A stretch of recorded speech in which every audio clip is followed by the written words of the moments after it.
Life is a meter. High on a hill where the wind whispered ancient secrets among the trees, lived an old master named Kin. His house was modest, made of worn wood and rice paper, but every corner of that place radiated a deep calm. Those who climbed up there did not come out of curiosity, but driven by a restless need they couldn't quite name, a desire to understand something essential. One cloudy afternoon, a young man, worn out by the pace of the modern world, arrived at the master's door.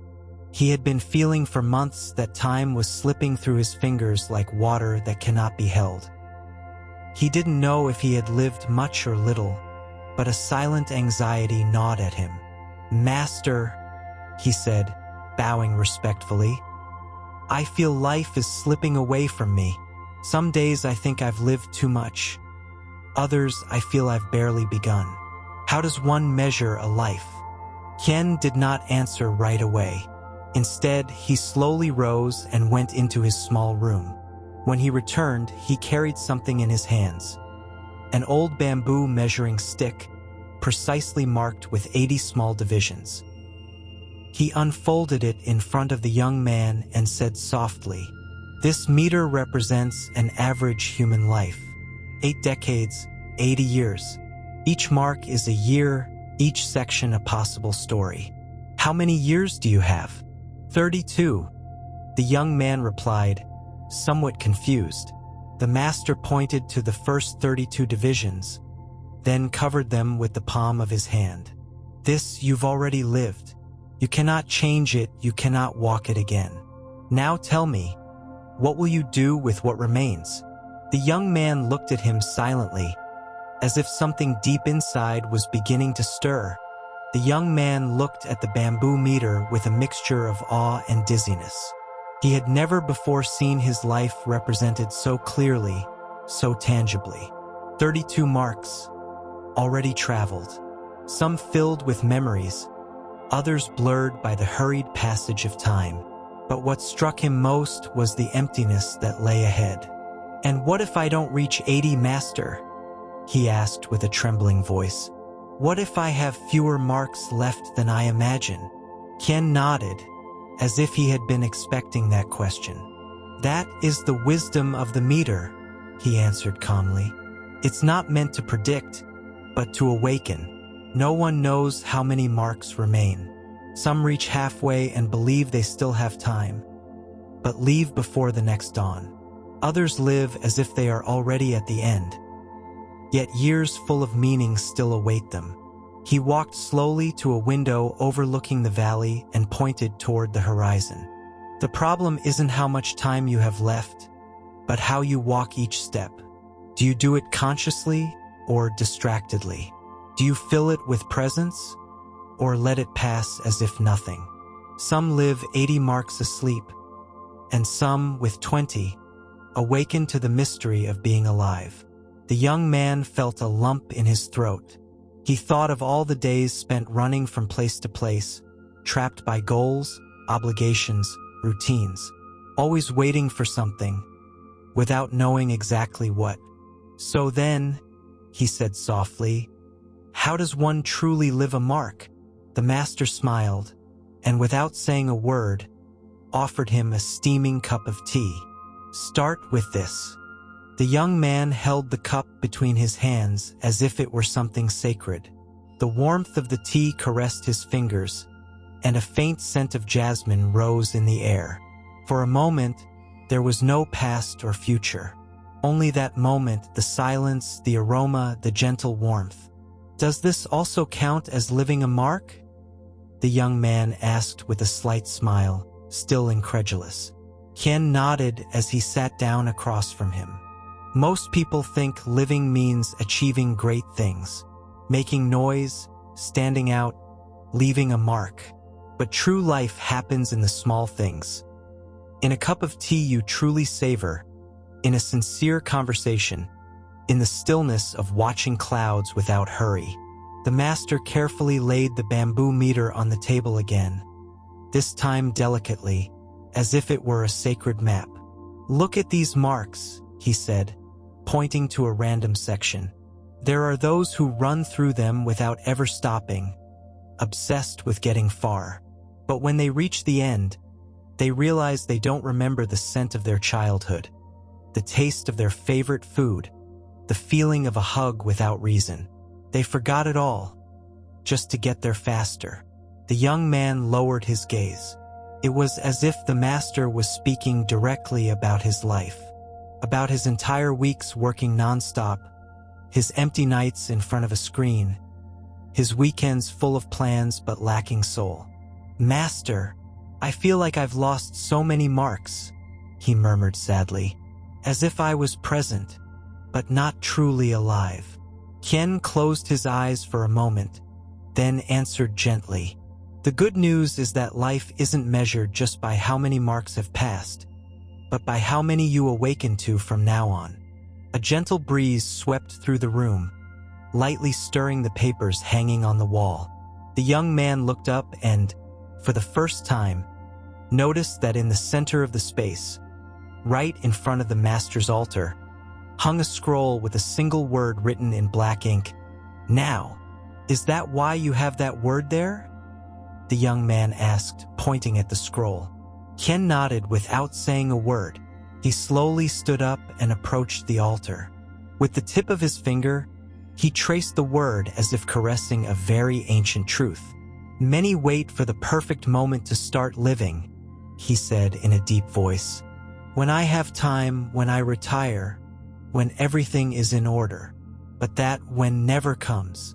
The only thing we have is this instant, this breath, this mark happening now."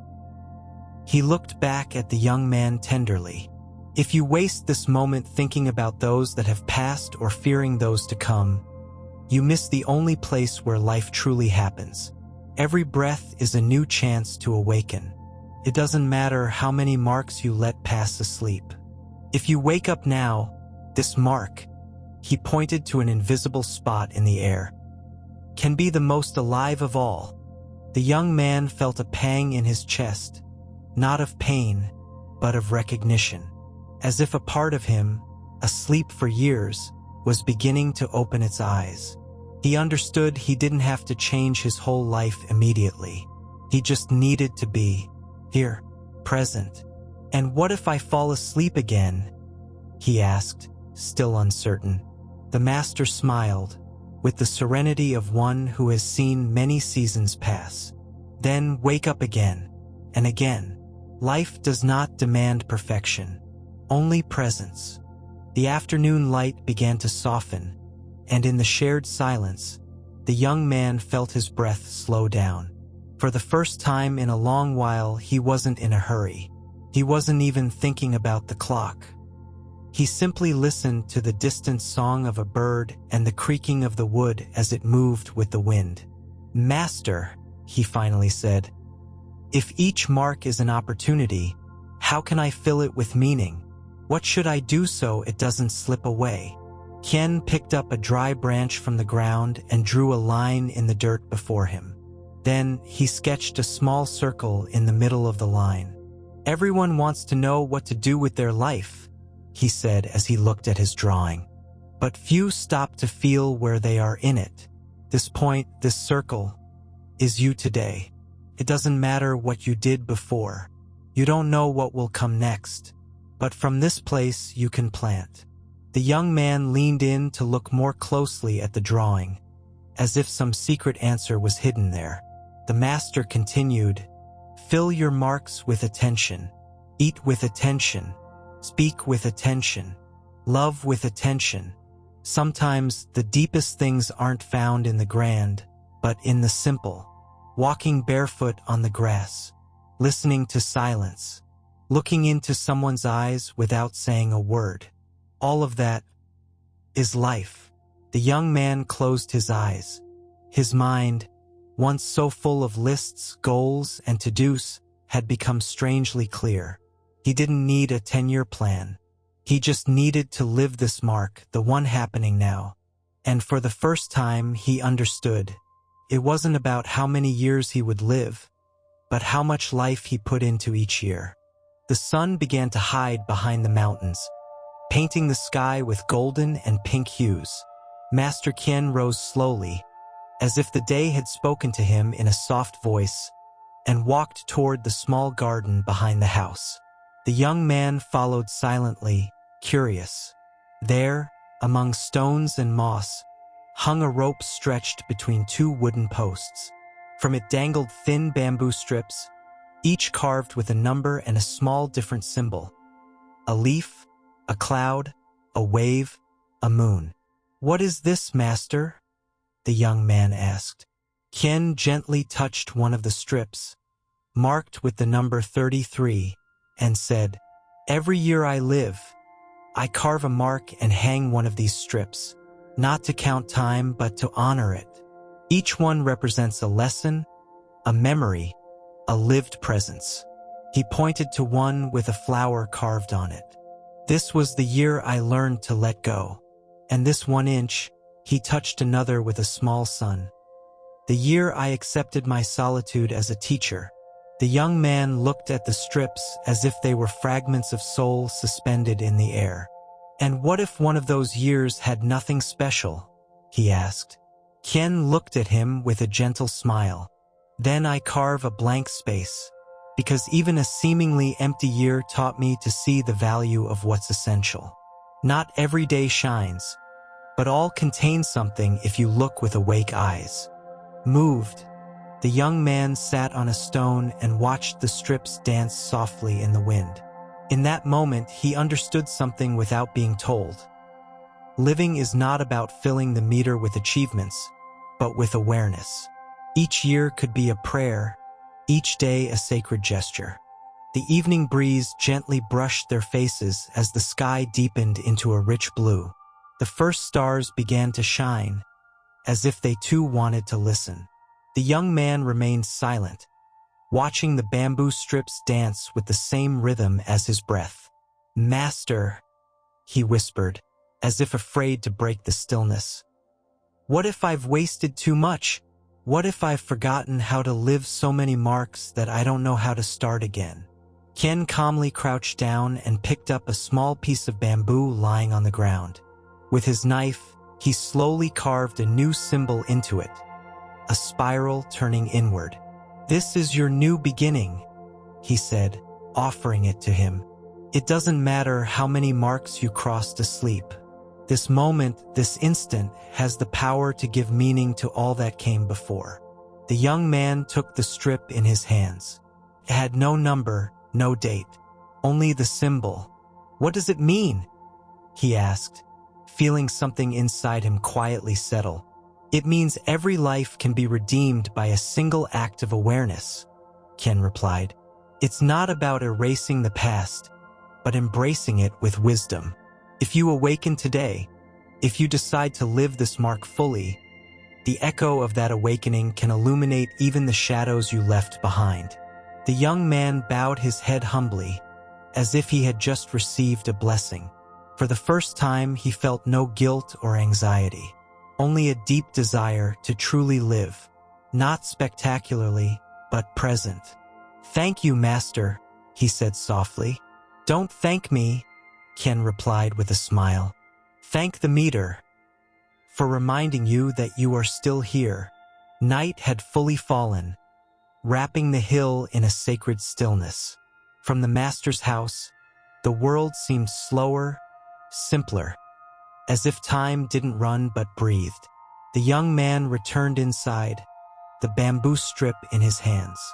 He sat before the meter stretched out on the table, looked at it once more, and then, with deep respect, placed the new strip right next to mark number 33. It had no number, but it had meaning. It was the symbol of his awakening. Qian watched him from a distance, saying nothing. He knew true lessons are not imposed, but sprout on their own when the soul is ready. "And what if I forget this moment?" the young man asked after a while, a slight fear in his voice. The master walked over, placed a hand on his shoulder, and said gently, "Then come back here, to this moment, to this breath.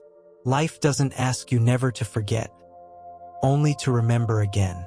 Every day you can choose to live awake. Every mark can be sacred if you make it so.